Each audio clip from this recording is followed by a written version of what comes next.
Sri Venkaiah Naidu ji, Honorable Union Minister for Parliamentary Affairs and Urban Development, Sri H.N. Anant Kumar, Honorable Union Minister for Chemicals and Fertilizers, Sri Shankar Murthy, Chairman, Karnataka Legislative Council, Sri R.V. Deshpande, Honorable Minister for Tourism, Large and Medium Industries, my cabinet colleagues, legislators, members of parliament, industry captains, heads of the trade and industry associations, ambassadors, high commissioners, and consul generals, our esteemed chief guests and guests of honor, heads of delegations, and delegates from our partner countries of Japan, Germany, France, United Kingdom, Italy, Republic of Korea, and Sweden, delegates from other foreign countries, Sri Arvind Jadhav, Chief Secretary to the Government of Karnataka, Srimati K. Ratnaprabha, Additional Chief Secretary to Government, Department of Commerce and Industries, representatives from other states, media friends, ladies and gentlemen.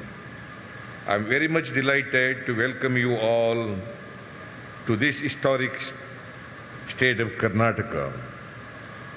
At the outset, I thank each and every one of you for having accepted our invitation to grace this important occasion.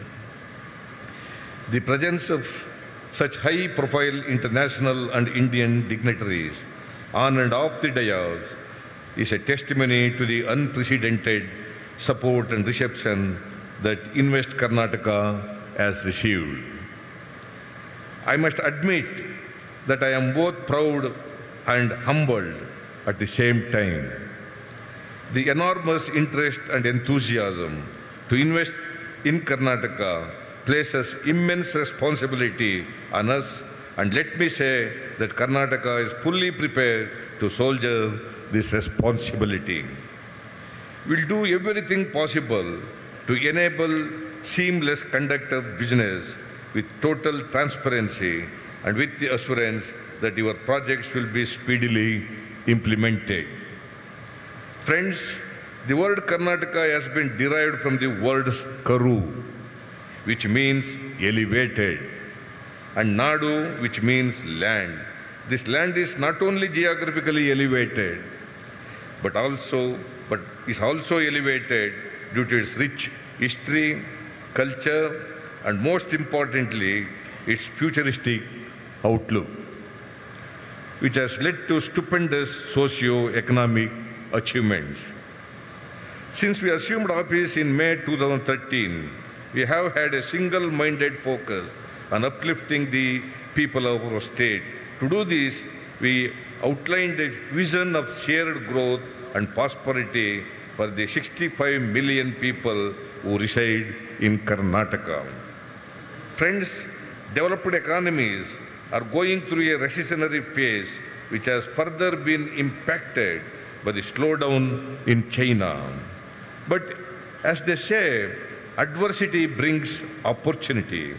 India's consumption-driven economy, its demographic dividend, and its competitive wage rates give it a definite edge over any other major global emerging economy. If there is any time in the history for India to take a winning leap, it is now, friends. Opportunity is not knocking, it is thumping our doors.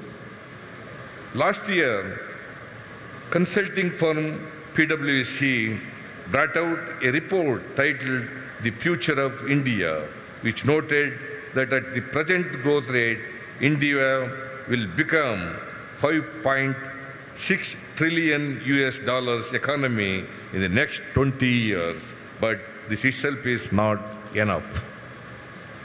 At a nation, we have to create 12 million jobs every year. A 9% gross domestic product growth rate year on year for the next 20 years will help us increase our per capita income from $1,500 US to $7,000 US. This should be our goal.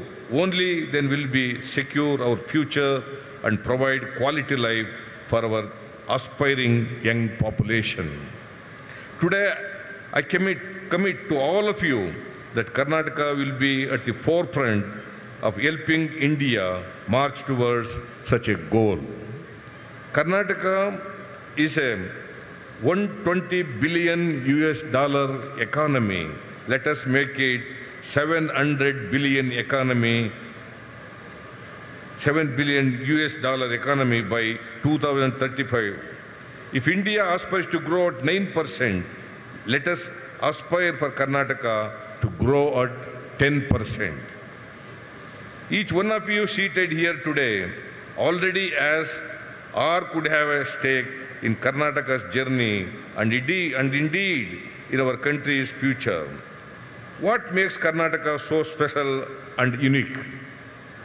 For about 5 decades after independence, most international delegations would visit Delhi and Mumbai, while Bengaluru and Karnataka were quietly evolving.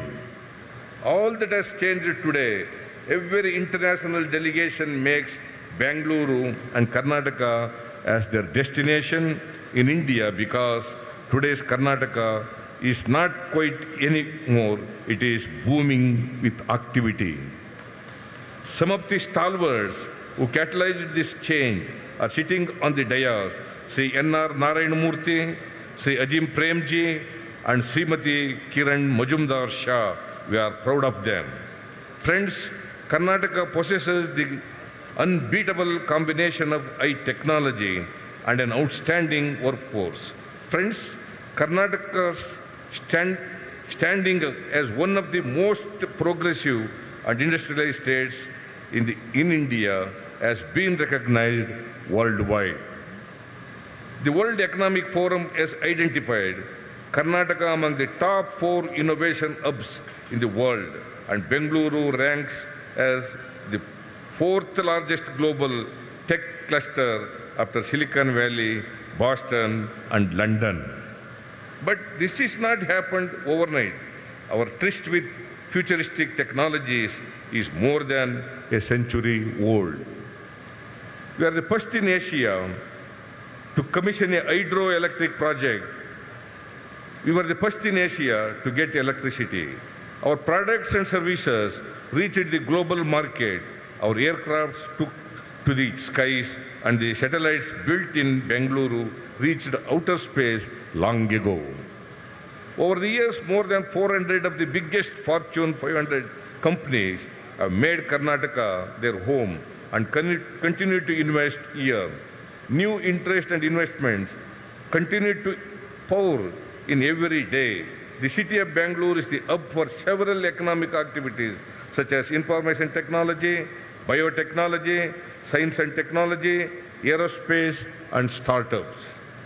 ABB, Airbus, AstraZeneca, Bose, Cisco, Dell, GE, General Motors, Goldman Sachs, Honda, Honeywell, IBM, Intel, Mercedes, Rolls-Royce, Scania, Texas Instruments, Toyota, UTC, Volvo, and Yahoo are some of the global brands who have been here for many years.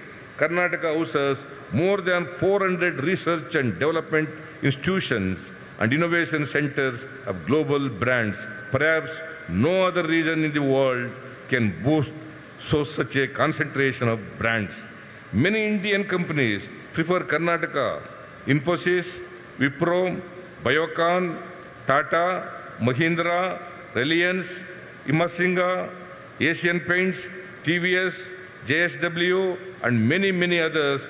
It is also the preferred place for small and medium enterprises and startups. The reason for all this is simple: our outstanding talent pool, the ability to envision the future and make it happen through technology. Friends, Karnataka is the land of prosperity. Karnataka is the place to be for companies. Come here and you are assured of prosperity. Our government is continuously improving its infrastructure in roads. 3/4 of our core road network has already been taken up or completed with high standards. In addition, we are upgrading airports, ports, and rail network. In fact, Karnataka is the first state to be providing for development of railway network in the country.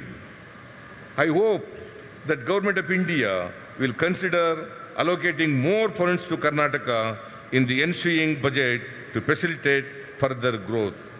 In the last 2.5 years, we have brought out several policies to strengthen industrial growth of the state. These include the new Industrial Policy 2014-19, Karnataka's Information Technology, IT-enabled services, innovation incentives policy, textile policy, Karnataka agribusiness and food processing policy, 2015 startup policy, tourism and other policies. These policies, while being sector-oriented, also have many complementaries to promote growth in related sectors. Our startup policy covers information technology, biotechnology, and manufacturing startups. The first startup warehouse set up by the state government in association with NASSCOM has been a successful experiment, resulting in over 64 startups being incubated.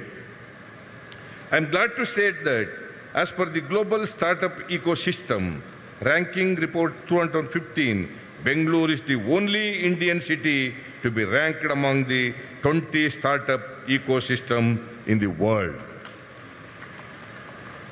We have taken many steps in promoting ease of doing business in Karnataka. In order to make it much more effective, we will explore setting up an industry government partnership entity which can provide and promote a host of services under the Invest Karnataka brand.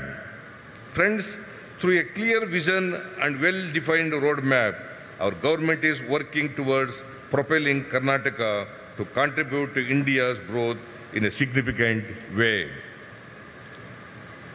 Since we assumed office, we have received foreign direct investment worth $5.2 billion. We rank as the state with the second highest FDI in India. We have cleared more than 500 projects worth over $20 billion. Karnataka is being put on a high growth trajectory. Our focus is to ensure economic growth for each and every person in the state. Our goal is to make our state highly prosperous. Sri Anant Kumar, Honorable Union Minister for Fertilizers and Chemicals, has made a few announcements and requested me to give lands. Karnataka government has already earmarked 500 acres of land for fertilizer plant in northern Karnataka. Any of the following places: Bijapur, Bagalkot, Dharwad, and Raichur. This has been informed to Government of India. We welcome the fertilizer plant in North Karnataka. Regarding CPET, we have already confirmed allotment of 5 acres of land at free of cost around Bangalore and a financial assistance of rupees 43.5 crores will be provided. Regarding Pharma Park, we have earmarked 100 acres of land either at Mysore or Mangalore. I once again assure you,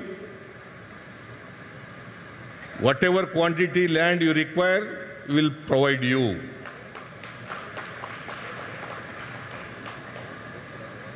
Friends, Invest Karnataka is not an end in itself. In fact, it is the beginning of a new chapter in the history of this great land, a land which desires for its high growth and the growth of the nation.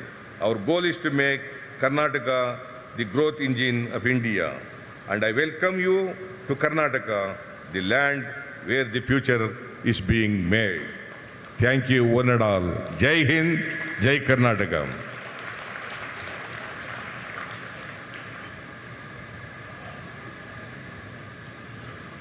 Highly far-sighted presidential address and motivating everyone to come to Karnataka and invest. Ladies and gentlemen, let's all give a huge round of applause to the Honorable Chief Minister of Karnataka, Shri Siddaramaiah. Thank you, sir. Karnataka ಸದಾ ಸರ್ವದ ಉದ್ಯಮ ಸ್ನೇಹಿ ಅನ್ನುವಂಥ ಮಾತುಗಳನ್ನು ನಮ್ಮೊಟ್ಟಿಗೆ ಸನ್ಮಾನ್ಯ ಮುಖ್ಯಮಂತ್ರಿಗಳು ಹಂಚಿಕೊಂಡಿದ್ದಾರೆ. ಅವರಿಗೆ ಅತ್ಯಂತ ಗೌರವಪೂರ್ವಕ ವಂದನೆಗಳು.